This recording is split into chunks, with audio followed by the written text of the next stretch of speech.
नुमाइंदों का जो है फैसला होना है। हालात को देखते हुए जम्मू कश्मीर में जिस तरह का एक माहौल बना हुआ है, हर तरफ से लोग परेशान हैं, और क्यों ना हो परेशान। वादे बहुत किए गए, वादों पे अमल कहीं हुआ नहीं। नौजवानों ने उम्मीद की थी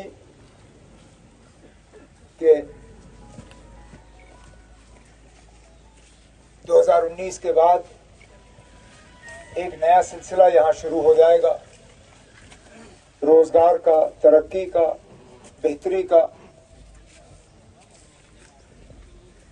लेकिन गिनने पर जब हम आ जाते हैं तो अगर बदलाव हुआ तो अच्छे के लिए नहीं हुआ, हमें और ज्यादा बर्बादी और तबाही की तरफ धकेला गया। हम इसी दूर की बात करें तो जैसे मेरे साथी सजाद किचलू साहब ने अभी कहा है, उम्मीदें बहुत थी आप लोगों की कि यहां जो बनते हुए पावर प्रोजेक्ट्स हैं उनका जरा सा फायदा यहां इलाके को मिले। जमीन आपकी चली जाती है, आबो हवा आपकी तबाह हो जाती है, बिजली जो है यहां से बाहर चली जाती है। अगर इस सारे के बावजूद कम से कम प्रोजेक्ट से आपको कोई फायदा ना मिले तो फिर क्या मतलब है इसका। बड़े बड़े कंपनी तो बनाते हैं, ठीक है, हमारे पास ऐसी कंपनियां है नहीं जम्मू कश्मीर में जो कि ये प्रोजेक्ट बना सके, लेकिन मजदूरी मुलाजमत में हमारे लोग पीछे नहीं है, ठेकेदारी में हमारे लोग पीछे नहीं है। हमारे पढ़े लिखे नौजवान हैं जो इन प्रोजेक्ट्स में काम कर सकते हैं। और ये कहाँ का इंसाफ कि बाकियों को जो है दिन में 600 रुपए जो है मिले, और यहाँ इन प्रोजेक्ट्स में जो है जो ठेकेदार लोग लगाते हैं लोगों को, उनको 200-250 रुपए कहते हैं ना, आप अपना काम तमाम कर लो। जिस तरह हमारे बुजुर्ग साथी ने अभी कहा, वो भी 3-3, 4-4 महीने तक जो है वो पेमेंट आता नहीं है, और कभी पता भी नहीं चलता कि 4 महीने के बाद मत उनको डिसंगेज करके उनका पैसा ही हड़प लें। ये पावर प्रोजेक्ट जो है, जो हमने सोचा था कि ये जम्मू कश्मीर के फायदे के लिए प्रोजेक्ट्स होंगे, बदकिस्मती से पिछले 5-6 सालों में हमने देखा कि ये प्रोजेक्ट जो है ये सिर्फ और सिर्फ बीजेपी को फायदा पहुंचाने के लिए ये प्रोजेक्टें बनी हैं। ये अपने ही चंद कुछ लोगों को इसमें जो है ठेकेदारी देते हैं, खुद जमीनें हड़पते हैं और फिर जमीन पर मुआवजा लेते हैं। मैं तो कहता हूं कि ये जो इंक्वायरी कमीशन वाले बैठे हैं दिल्ली में, उनको यहाँ आके एक चैप्टर खोल के यहाँ इंक्वायरी करनी चाहिए, उनको देखना चाहिए कि जमीन की कॉम्पनसेशन का पैसा किसने लिया, ठेके किसको मिले, मुलाजमत देने पे पैसा किसने खाया। और ये मिली भगत चल रही है। जो लोग आज इलेक्शन में भी बीजेपी की मदद करने निकले हैं, जो मैदान में उतरे हुए हैं, खुल के वो बीजेपी के साथ जो है इसमें इनकी एक पार्टनरशिप चल रही है।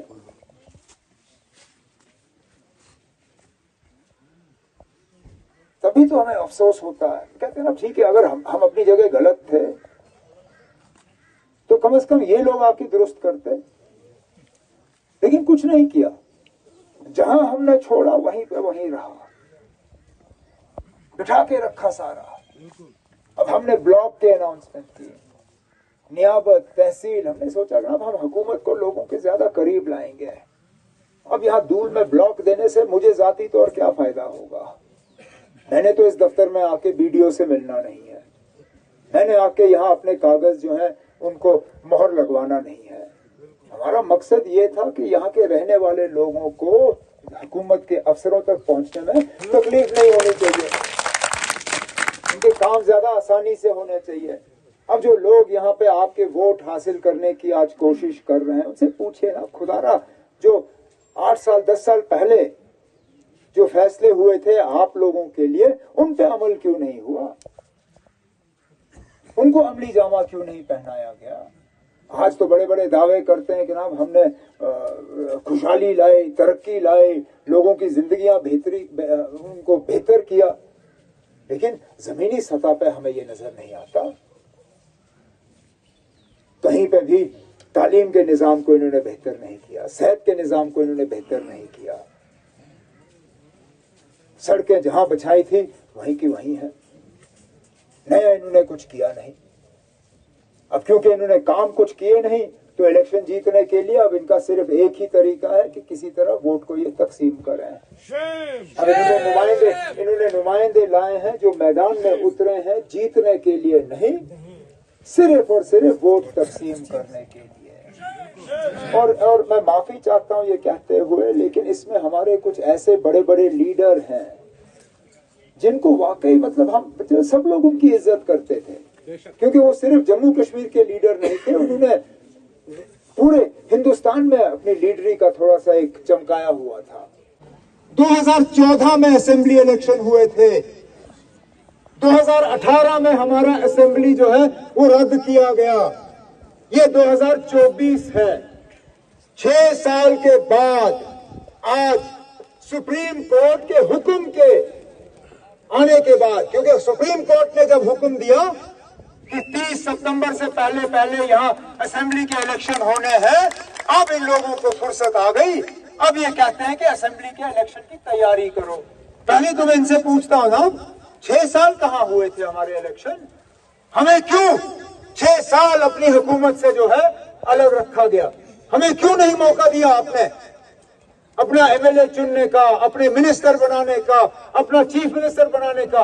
ये जो वक्त हमारा जाया हुआ, इसके लिए माफी कौन मांगेगा? इसके लिए हमें मुआवजा कौन देगा? चलिए, आपने हमें हुकूमत नहीं अपनी दी, रियासत के 2 हिस्से किए, लद्दाख को हमारे से अलग किया।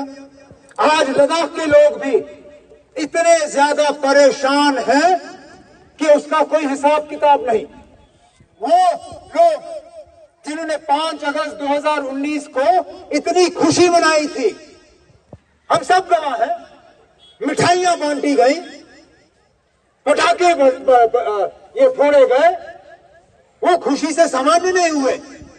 आज वही लोग जो हैं मौजूदा हालात से इतने परेशान हुए हैं कि 20-20, 21-21 दिन का भूख हड़ताल रखने के बाद भी उनको कोई सुनने के लिए तैयार नहीं। ये हमारे लद्दाख के भाइयों बहनों का हाल है। हमें यूटी बनाया इन लोगों ने, कहा यूटी में सारा इलाज है हमारा, और हम इंतजार करते रहे कि कब वो इलाज आएगा। आज हम दिल्ली के हमारे बड़े बड़े हुक्मरान से सुनते हैं कि बस असेंबली का इलेक्शन हो जाए तो हमें दोबारा जो है रियासत का दर्जा मिलेगा। पहले तो खुदारा हमें ये बताइए ना, आपने हमें रियासत से यूटी बनाया क्यों? अगर यूटी में था ही नहीं कुछ, अगर असेंबली इलेक्शन के फौरन बाद आपने दोबारा हमें रियासत बनाना है तो फिर ये यूटी किसी काम का ही नहीं था। तो खुदारा हमें बताइए ना, ये यूटी बना तो बना किस लिए, और इस यूटी में आपने यहाँ के लोगों को दिया क्या? इस दूर दराज बॉर्डर के इलाके में लोगों को मिला क्या? ये हमारी हुकूमत थी जो बार बार यहाँ मौके पे डीजी को भेज के यहाँ पे ऑन स्पॉट भर्ती कराया करते थे। हम कुछ नहीं देखते थे वहां पे, मां सिवाय कद और छाती, कद बराबर छाती बराबर। डीजी साहब मौके पे हाथ में ऑर्डर थमा देते थे और वो लड़के पुलिस में भर्ती हो जाते थे। हमने यहाँ बॉर्डर के वो मशहूर नीलम निकालने का जो है प्रोजेक्ट तैयार किया था। बदकिस्मती से हमारी हुकूमत रही नहीं, हम गए। 10 साल हो गए मुझे अब हुकूमत छोड़े हुए। मुझे ये बताए,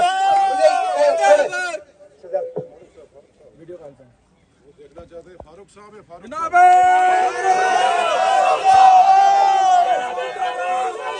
10 साल हो गए मुझे हुकूमत छोड़े हुए, 10 साल हो गए, 10 साल से ज्यादा वो प्रोजेक्ट बनाए हुए।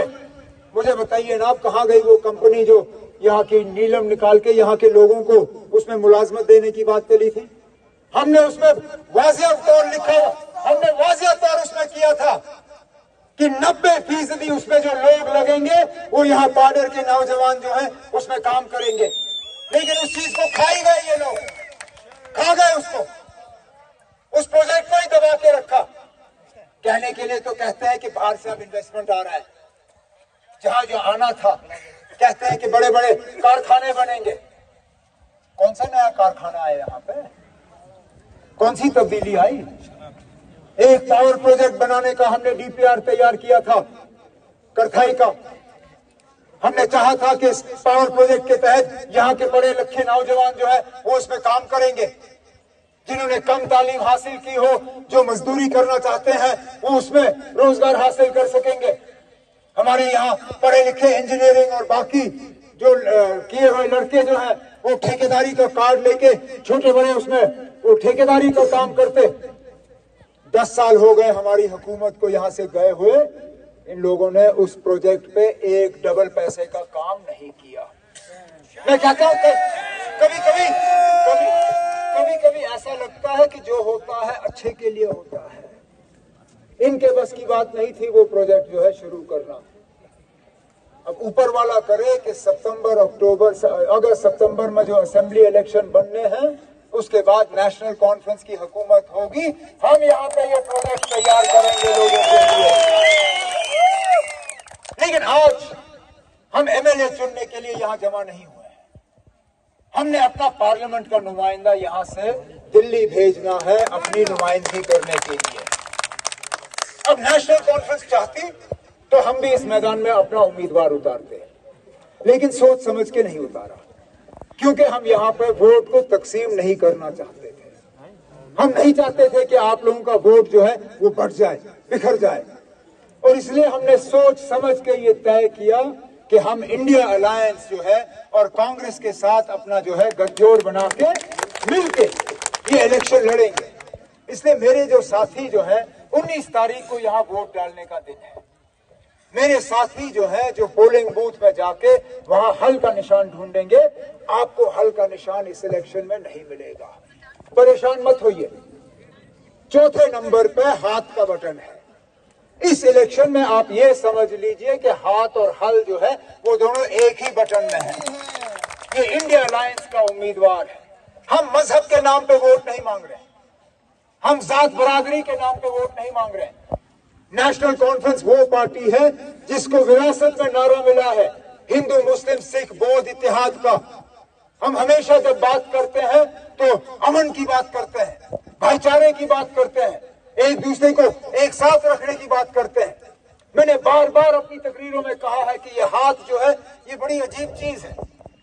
इस हाथ को जब आप खुला रखो तो इस हाथ में कोई ज्यादा ताकत नहीं है। एक हाथ में आप एक एक करके इन उंगलियों को आप तोड़ सकते हो, लेकिन इस हाथ की आप अगर मुट्ठी बना लो तो कोई दुनिया की ताकत नहीं है जो इस मुट्ठी को कमजोर कर सके। तो मत दीजिए लोगों को इजाजत ये मजहब के नाम पे वोट मांगेंगे, ये अलग अलग करने तराजुओं में आपको तोड़ने की कोशिश करेंगे। बिल्कुल सही कहा हमारी बहन पूजा जी ने, ये यहाँ पे घबराहट और डर पैदा करने की कोशिश करेंगे। मत दीजिए इनकी साजिशों को कामयाब होने का मौका।